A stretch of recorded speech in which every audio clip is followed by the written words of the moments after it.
do you think, do you still call it your failure त हिते कुछ अहिड़ियूं जॻहियूं आहिनि कराची शहर जी मख़सूस तौर ते ॻाल्हि करे वठूं था जिते घणे में घणो वर्किंग क्लास रहे थो पर उतां ताईं तव्हांजी ट्रांसपोर्ट पुॼे कोन पई? How would you respond to that?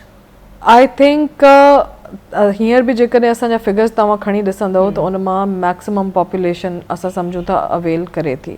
Since हिन खे थोरो सो डिफरेंट एंगल सां ॾिसण जी ज़रूरत आहे. छो जो जेकॾहिं तव्हां ही तस्वीर ॾिसो त that was the bus that was being used before and now this is the bus that is used. Very good comparison.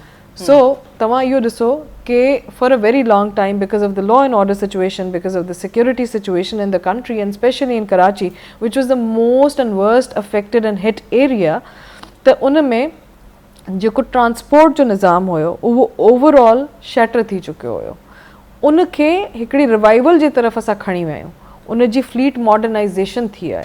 International standard जी तव्हांखे बसिस मिलनि थियूं, इलेक्ट्रिक बसिस मिलनि थियूं ऐं उन खां पोइ छो त कंहिं टाइम में ख़तरनाक रिपोर्ट्स अचनि पियूं त Karachi has the worst transport system ऐं पोइ थर्ड नंबर ते पहुचे करे फोर्थ ते पहुचे. That was horrible for the citizens. Exactly. So now you should see कि government, yes, why not, you must acknowledge it, because ॾिसो हिकिड़ो सेक्टर आहे, तव्हां हुनखे रिवाइव था कयो त उन रिवाइवल खे जेकॾहिं तव्हां सम्झो कि अॼु हीअं आहे ऐं सुभाणे जेको आहे उहो 100% ते हलियो वञे, that is not possible because government all at once एतिरो फंड बि तव्हांखे स्पेयर नथी करे सघे. So we have to understand limitations in terms of the economics of it.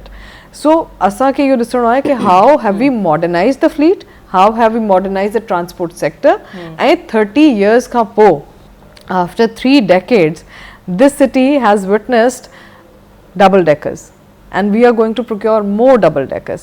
So I think जेके achievements आहिनि of the city, of the transport sector and of the transport department, उन्हनि खे highlight करण जी ज़रूरत आहे. इंस्टेड कि असां उन्हनि एंगल्स ते वञूं कि भई ही शइ न आहे थी, ही शइ न आहे थी, ही शइ न आहे थी. I understand it's very easy to criticize and it's very difficult to appreciate.